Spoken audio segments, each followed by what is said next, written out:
Buenas tardes a todos. Bueno, pues como se habrán podido dar cuenta, mi formación académica es muy diversa. Es justamente el tema de la investigación en medicina lo que me hace caer en la necesidad de tomar algunas capacitaciones en el área y en el tema. Y es por eso que, pues bueno, entiendo, me invitan a participar en este foro. Entonces, para dar continuidad en el temario programado para el día de hoy, vamos a retomar ya el concepto de bioética. Como lo revisaron en la presentación anterior, que tuvo la oportunidad de revisar un poco, empezar a ver un poco de la presentación, voy a poner el cronómetro, porque me voy de paso. Vamos a hablar de los principios de la bioética, pero ya enfocados hacia la medicina, y mencionar algunos ejemplos destacados en cuanto a dilemas bioéticos. Bueno, pues retomando los antecedentes revisados en la plática anterior, pues tenemos que la bioética va a ser una rama de la ética que se va a dedicar a promover los principios para la conducta más apropiada al ser humano con respecto a la vida. De tal manera que la bioética va a intentar dar una respuesta adecuada a la complejidad creciente de la atención sanitaria y de las políticas de salud, fundamentalmente en la ciudadanía en general y en los profesionales de manera especial. Esta reflexión debe ayudar a conocer cuáles pueden ser las mejores decisiones a tomar respecto a nuestra vida y a la sociedad como personas libres. Es por esto que la bioética se va a preocupar por las cuestiones éticas involucradas en la comprensión humana de la vida. Y como podemos apreciar, y como ya lo mencionaba la ponente anterior, tiene 4 principios fundamentales: la autonomía, la beneficencia, la no maleficencia y la justicia. Como ya los definió, bueno, la autonomía pues va a ser esa capacidad de las personas o de los participantes de deliberar sobre sus finalidades personales y de elegir qué es lo que quieren. La beneficencia, pues hacer el bien, la obligación moral de actuar bien y en beneficio de los demás, curar el daño, promover el bienestar. La no maleficencia, pues no hacer daño, no producir dolor, no matar, no producir sufrimiento. Y la justicia, pues se refiere a la equidad en la distribución de cargas y beneficios, valorar si hay una actuación equitativa. ¿Y por qué surge la necesidad el surgimiento de la bioética? Si nosotros revisamos antecedentes dentro de la historia de la medicina, encontramos eventos muy importantes que cambiaron la historia de la humanidad y la historia de la medicina, como es el evento que percibimos en pantalla, donde apreciamos al doctor Edward Jenner, más o menos por ahí del siglo XVIII, que puede considerarse como el padre de la inmunología, dado que sus aportaciones médicas cambiaron la historia de la medicina. Se logró erradicar, pues ahora sí que el surgimiento de las vacunas, que como bien sabemos es una de las medidas o estrategias de salud pública, que pues ha logrado erradicar enfermedades y ha logrado cambiar el rumbo de las mismas. Y el ejemplo más claro pues lo tenemos en los eventos recientemente vividos con la contingencia sanitaria, en la cual pues ya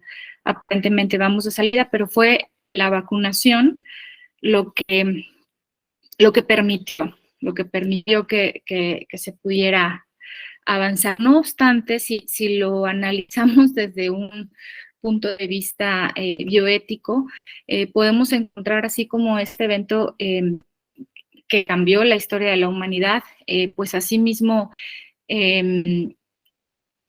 violentó muchos de los aspectos éticos y bioéticos que actualmente conocemos, como es, por ejemplo, el uso de poblaciones vulnerables. Esta medida o esta estrategia de vacunación la implementaron en niños, que es una población vulnerable.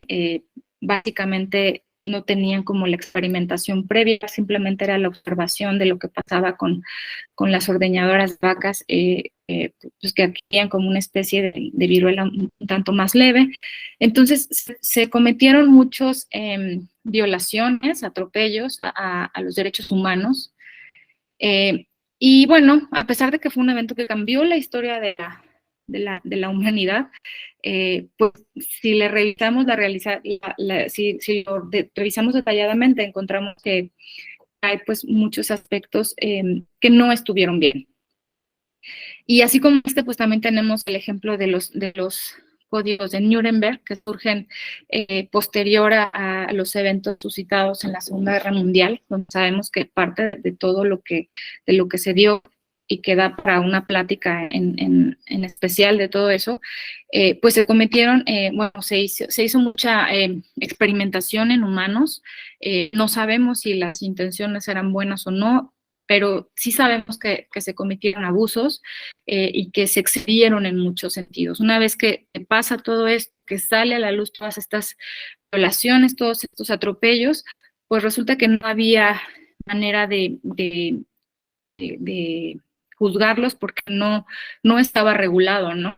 Entonces, es así que surge el juicio de los médicos, crímenes contra la humanidad, y surge el Código de Nuremberg, donde, bueno, se establece que que para que se lleve a cabo, pues, la experimentación tiene que haber un consentimiento informado y voluntario, se debe esperar obtener resultados positivos, que no haya manera de adquirirlos por otros medios, debe ser justificado, debe evitar sufrimiento y lesiones, es decir, muchos de los lineamientos que actualmente se nos hacen, pues, por sentido común, pues resulta que antes así no lo era. Entonces, esto hace que haya esta necesidad de regular.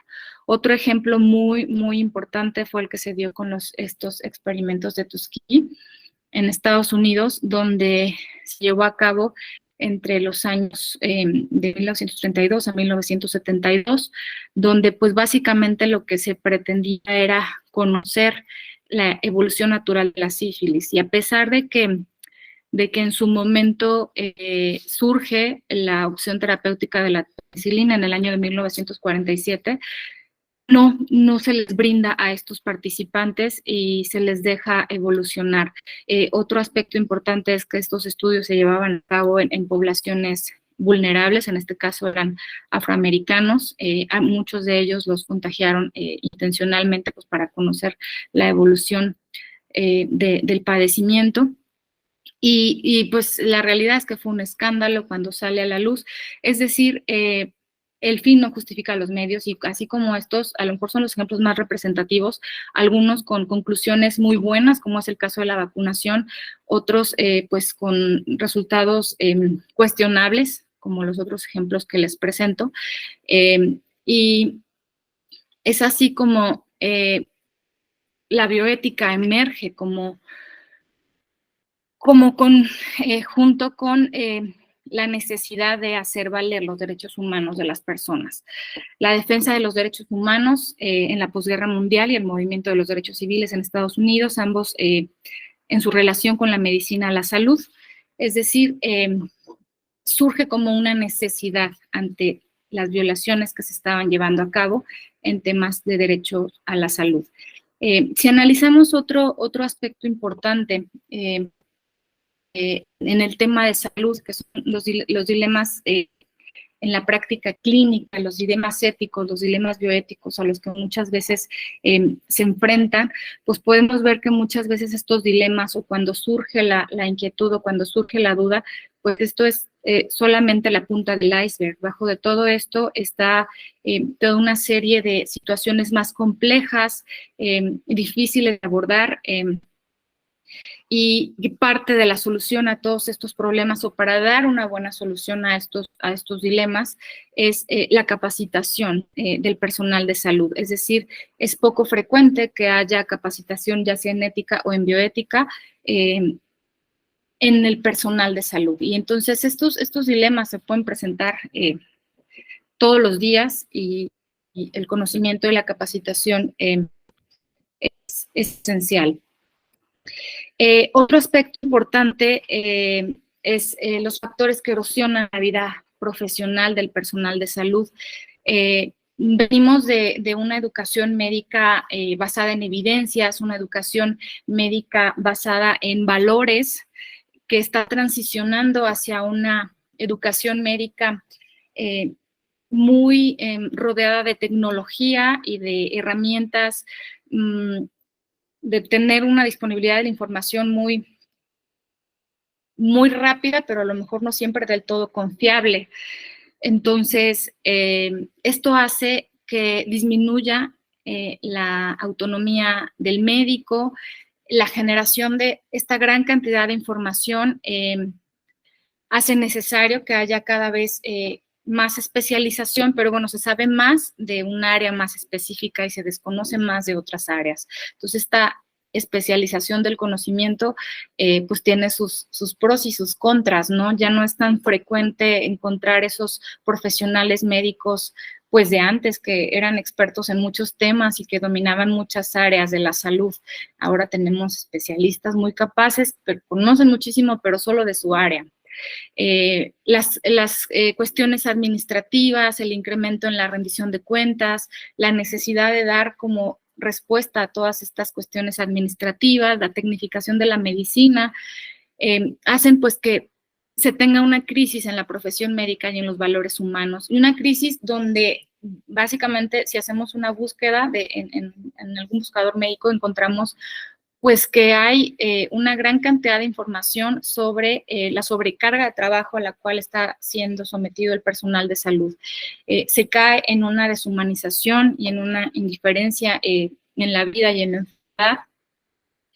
El sufrimiento que impide lograr o cumplir el ideal médico con el que alguna vez se inició en este camino, ¿no? Y ¿qué nos puede ser de utilidad? Bueno, esta diapo no la voy a profundizar tanto porque la vuelvo a presentar al final, recordando, bueno, los principios básicos de la bioética, pero ya aplicado como al área médica y a los dilemas médicos, pues tenemos, bueno, que en el principio de la beneficencia, podamos plantearnos la pregunta de pues, cuál es el problema de nuestro paciente, cuál es la meta de su tratamiento para poder tomar una decisión. Es decir, enfocado un poquito más hacia las indicaciones médicas. En cuanto a la autonomía, pues aquí entran las preferencias del paciente, es decir, el paciente fue informado de los beneficios o los riesgos de su tratamiento, dio su consentimiento, qué es lo que el paciente prefiere, el paciente capaz de cooperar o no. En cuanto a la beneficencia o no a la eficiencia y el respeto a la autonomía, pues entra en juego lo que es la calidad de vida del paciente. ¿Cuál es la posibilidad de que el paciente con y sin tratamiento pueda regresar a su vida normal? ¿Qué posibilidades de rehabilitación tiene? La calidad de vida puede cuestionar situaciones como el soporte de vida, y en cuanto a la justicia, pues los aspectos contextuales, como por ejemplo hay intereses creados o conflictos de interés en el manejo del paciente, hay problemas en los recursos que afectan, igual eso lo revisamos más a fondo al final de la presentación, creo que la vuelvo a utilizar. Y entonces tenemos aquí ciertas características que en cuanto a la bioética, retomando un poquito lo que hemos venido revisando, las transformaciones sociales, económicas, culturales, medioambientales, el entorno global, así como los avances científicos y tecnológicos, nos hacen caer en múltiples dilemas. La bioética nos representa una respuesta para hacer frente a este desarrollo y a esta generación de conocimiento. Es un marco de reflexión interdisciplinario para los desafíos inherentes a la tecnología y a la medicina. Y tiene 5 principios importantes que vamos a ir revisando uno a uno, donde destaca la interdisciplinariedad, el carácter global, la laicidad, el pluralismo y el carácter social.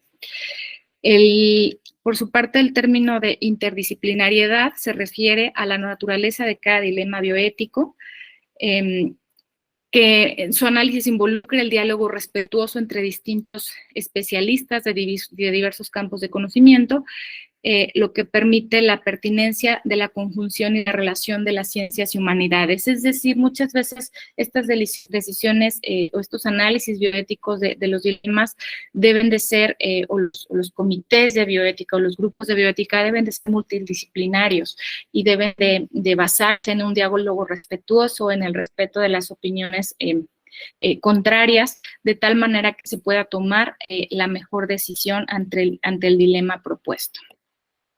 Tienen un carácter global, ya que tiene el reto de consensuar reglas, protocolos, igualdad de derechos frente a los problemas actuales y los futuros que presenta el avance de la medicina y la tecnología. Es decir, hay que tener una visión global de un todo y no solamente del área o de la especialidad en la que, como les decía, a veces está super especialización de la medicina, pues hace perder un poquito el panorama del resto de lo que hay fuera de esa área en específico. La laicidad, aquí nos menciona que es importante conferir a la bioética una perspectiva respetuosa, alejada de posturas dogmáticas que legitimen valores particulares y un enfoque comprometido con la concepción de los derechos humanos como un límite último entre la tolerancia a la pluralidad humana. Por su parte, el pluralismo conlleva el análisis de las cuestiones que abordan a la bioética desde diferentes puntos de vista, con la finalidad de comprender de manera empática, sin ser así tan parcial, de los sistemas exclusivos de creencias. Es decir, se tiene que estar abierto al análisis de todas las posibilidades. Por su parte, el posibilismo nos dice que la reflexión bioética debe acompañar al progreso científico sin detenerlo, pero debe prevenir escenarios que puedan suponer nuevas formas de injusticia, control, dominio o poder. Es decir, no debe de frenar el avance de la ciencia, no, sí debe prever que no se vaya a cometer alguna injusticia, como ya en algún momento de la historia sucedió. Este posibilismo tecnocientífico no debe renunciar al análisis de las consecuencias, implicaciones y efectos a corto, mediano o largo plazo. Eso es importante tener en cuenta. El carácter social es uno de los propósitos esenciales de la bioética, y es que los avances en la medicina y en la biotecnología repercutan en la sociedad en su conjunto, con mínimo riesgo para el beneficio del participante y para el beneficio del planeta en general. Participan distintos determinantes, no solamente distintos determinantes sociales y ambientales, como por ejemplo, dentro de los determinantes sociales destaca las circunstancias en las que las personas se desarrollan, las circunstancias en las que las personas nacen, crecen, trabajan, envejecen, viven, incluido el conjunto de fuerzas y sistemas que influyen en las condiciones de vida. Es decir, muchas veces estos determinantes son muy distintos, incluso hasta en un mismo país o en distintos países, dependiendo si somos de primer, segundo o de tercer nivel. El estado de salud de la población, como bien sabemos, en nuestro país tenemos desafortunadamente un sistema de salud que más que enfocarse a la prevención de las enfermedades, está un poquito más enfocado a atender ya la enfermedad en sí. Entonces, el estado de salud es importante, ya que pues va a ser diferente el estado de salud que se tiene en un país como el nuestro al estado de salud que se tiene en un país como Estados Unidos o en un país europeo, por ejemplo. La equidad en los servicios de salud y la inequidad de los mismos, como bien sabemos, creo que en nuestro país tenemos como un ejemplo muy, muy claro, pues es tener esta diversidad en los servicios de salud que puede llegar a ser muy diferente, ya sea si se trata de si se cuenta o no con seguridad social y qué tipo de seguridad se tiene. Y si no se tiene, pues tienes que demostrar que no la tienes, ¿no? Y a veces las opciones terapéuticas con las que se cuenta, pues son muy distintas de una institución a otra. Y de igual manera también en la medicina privada. Los entornos en salud pues se relacionan con los determinantes estructurales, son las condiciones de vida y de trabajo que van ligadas a las diferencias sociales, a las diferencias étnicas, origen, edad, entre algunos otros. También tenemos determinantes ambientales, como este conjunto de condiciones ambientales que van a influir en la salud humana y van a englobar factores físicos, químicos, biológicos y de comportamiento relacionado. Tenemos un aspecto importante que es la salud pública ambiental, que va a ser esta intersección entre el medio ambiente y la salud pública, para atender los determinantes ambientales de la salud que favorece directamente a la salud de las poblaciones. Los efectos del cambio climático que tanto estamos viviendo en la actualidad, las consecuencias adversas del calentamiento global, de los hielos, el aumento del nivel del mar, los fenómenos hidrometeorológicos extremos, incendios, ondas de calor. Días recientes veía en las noticias que en Yucatán ya se han tenido muertes por el exceso de calor, por deshidratación. Realmente eso es algo que no veíamos. Realmente las temperaturas están llegando a ser muy extremas. Enfermedades transmitidas por agua, enfermedades transmitidas por vectores. La vigilancia de esta salud pública ambiental, que nos incluye la vigilancia del medio, las sustancias tóxicas en el medio ambiente, la vigilancia en la exposición, que va a determinar la magnitud del contacto de la población y la vigilancia en los efectos de salud, el riesgo ambiental, el potencial peligro para un ecosistema, para un suceso imprevisto, accidental, voluntario, involuntario, que nos puede originar riesgos ambientales, los desechos electrónicos, las nanopartículas, sustancias químicas, escasez de agua, entre muchos otros. Y por su parte, bueno, pues el sistema de salud con un enfoque humanista, pues que nos dice que estos son aspectos que no podemos pensar, bueno, pues sí, los hospitales cuentan con sus comités de bioética y con sus comités de investigación y con sus comités de ética en investigación. Sin embargo, este es un aspecto muy importante desde la atención primaria de la salud. Todo esto, esta inquietud de que haya un acceso generalizado a la salud, los determinantes sociales y ambientales de la misma, que el desarrollo de la investigación en nuestro país sea enfocado hacia prioridades nacionales, que abarque sobre todo, que no se olvide de las poblaciones vulnerables, como pueden ser los niños, la población adulta, la población que requiere cuidados paliativos, que no se olvide de la promoción y la prevención, que sea interdisciplinario con la participación de los distintos sectores del personal de salud, tener en cuenta las medidas necesarias para la calidad y seguridad del paciente, la equidad y justicia distributiva y la respuesta a situaciones de contingencia o epidemias como lo que recién vivimos hace unos meses. La infraestructura institucional de bioética, pues como bien sabíamos, se tienen comités hospitalarios, sí se tienen comités hospitalarios de bioética, no obstante, no siempre se tienen registrados o se les da el seguimiento en la renovación y registro ante bioética. Lo mismo sucede con comités de ética en investigación, la importancia de su registro y su seguimiento, el reconocimiento a sus integrantes, la capacitación continua, el fortalecimiento y la consolidación, la capacitación, la enseñanza, y el análisis de los temas importantes que son muchas veces en los cuales pudiera llegar a haber temas importantes a revisar, en los que puede llegar a presentarse dilemas, como pueden ser aquellos temas relacionados con las técnicas de reproducción humana, los biobancos, salud pública, regulación de algunos tipos de drogas, medio ambiente, violencia, nanotecnología, es decir, los temas son muy diversos. A lo mejor si lo aterrizamos un poquito más hacia nuestra práctica diaria, pues encontramos dilemas en cuanto a la relación médico-paciente, la innovación científica, dilemas en aspectos que relacionan el inicio de la vida, cuándo interrumpir un embarazo o no, al final de la vida, bueno, cuánto seguir proporcionando esas medidas de soporte, el trasplante de órganos, la terapéutica y la religión. Bien sabemos que hay algunas religiones que no permiten ciertas medidas terapéuticas. Es decir, la temática es muy amplia. Y es aquí donde toma importancia la difusión, la expansión de este conocimiento, la realización de cursos y talleres, servicios de información, la difusión localizada y sobre todo, no sé, estar pendiente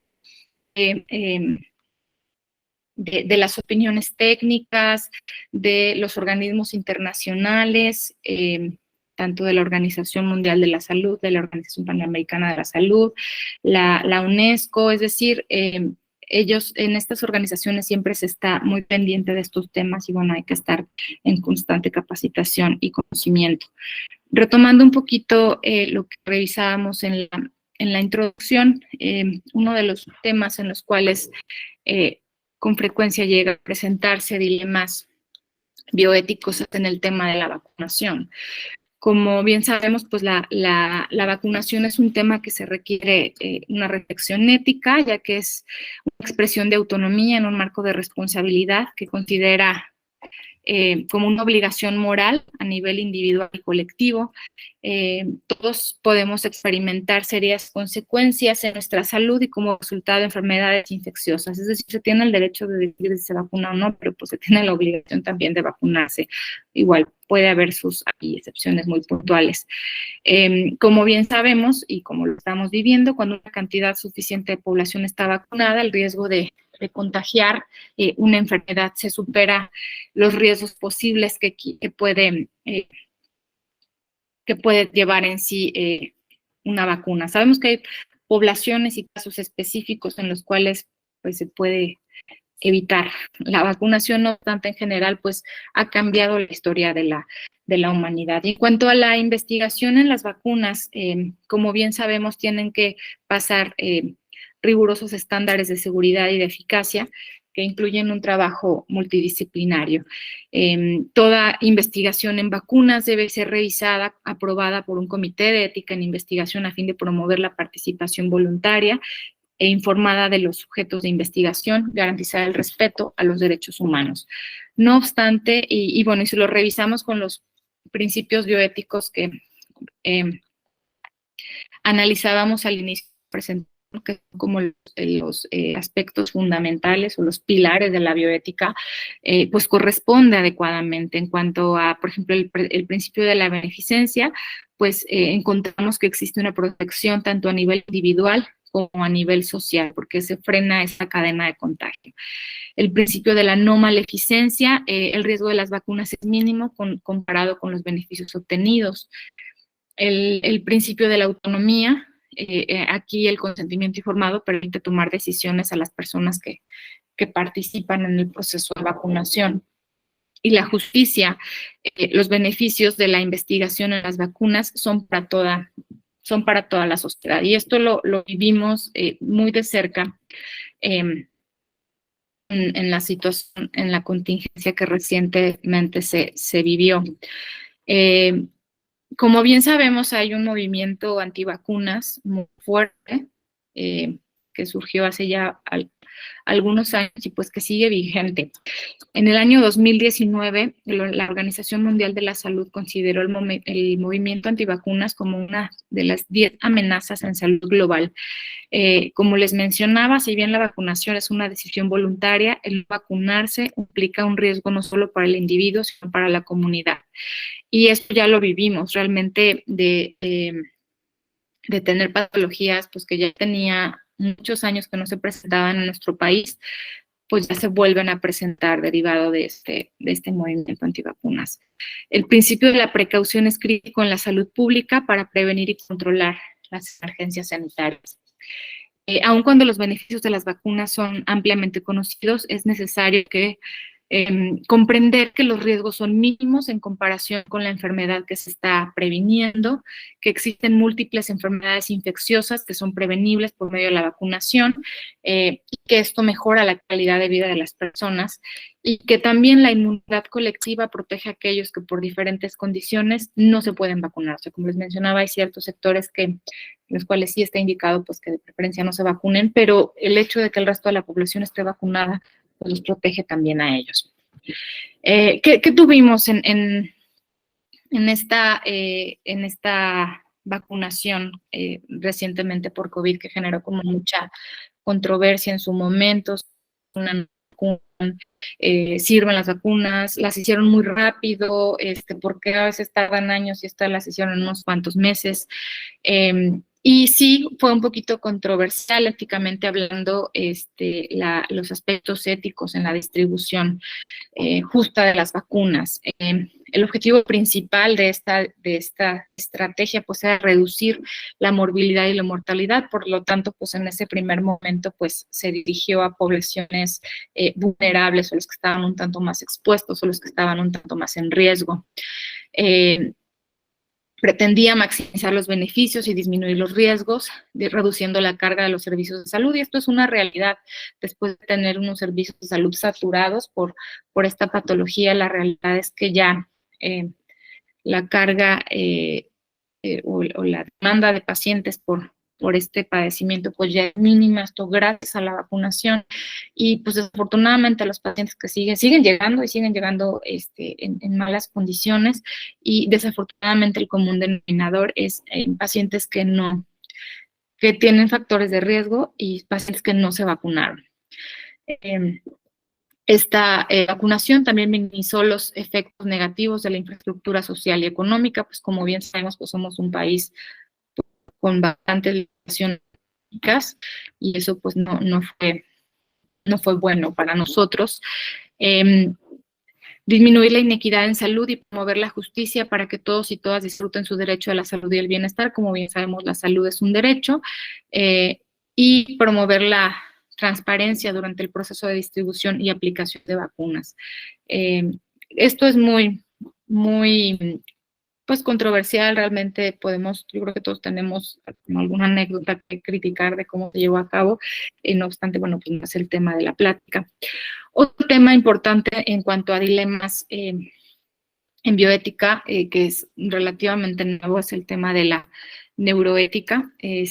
Como bien sabemos, los grandes avances neurocientíficos y neurotecnológicos han generado una gran cantidad de conocimientos sobre las distintas funciones del cerebro, la fisiopatología de distintas enfermedades, ya sea psiquiátricas, neurodegenerativas, y si bien existe la ética, la bioética y la bioética en salud mental, que se encargan de estudiar muchas de estas implicaciones, actualmente ha crecido tanto esta área que llega un momento en que no logran abordar las crecientes y desafiantes preocupaciones específicas relacionadas con todo este conocimiento.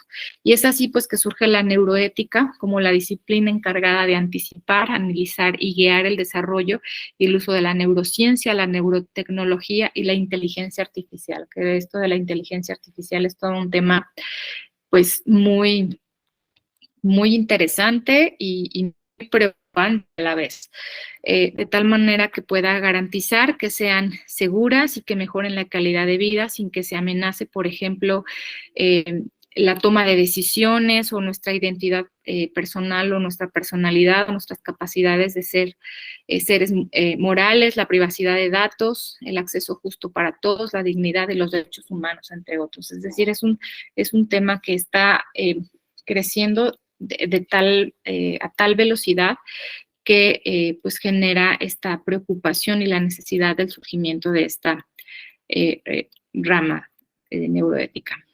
Y otro aspecto en el cual con frecuencia se llegan a presentar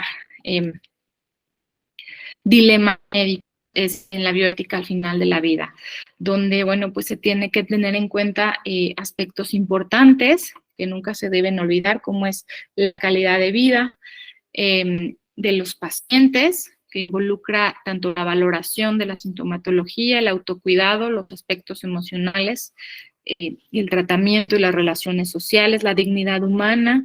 Esto, pues, como bien sabemos, pues es el respeto incondicional que merece toda persona en su razón de condición humana,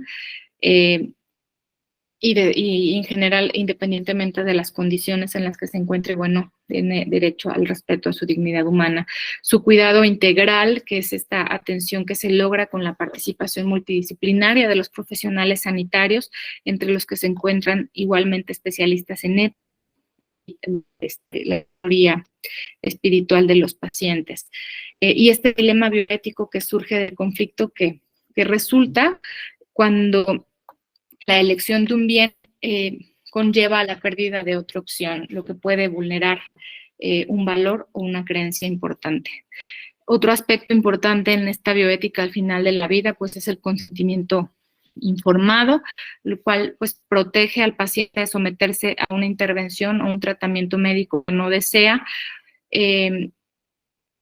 después de recibir información suficiente sobre los riesgos o los beneficios, los cuidados paliativos, esta atención activa e integral para pacientes con sufrimiento por enfermedad grave para mejorar su calidad de vida, así como la de su familia y sus cuidadores, las condiciones en la enfermedad terminal, que es esta enfermedad incurable, irreversible que puede tener una persona con un pronóstico de vida pues adverso o un pronóstico de vida menor a 6 meses, y este periodo de fin de la vida, que es este periodo que precede a la muerte natural de las personas como parte de un proceso que no puede ser detenido por el equipo de salud. Es decir, todos estos aspectos tienen que ser debidamente regulados por la bioética.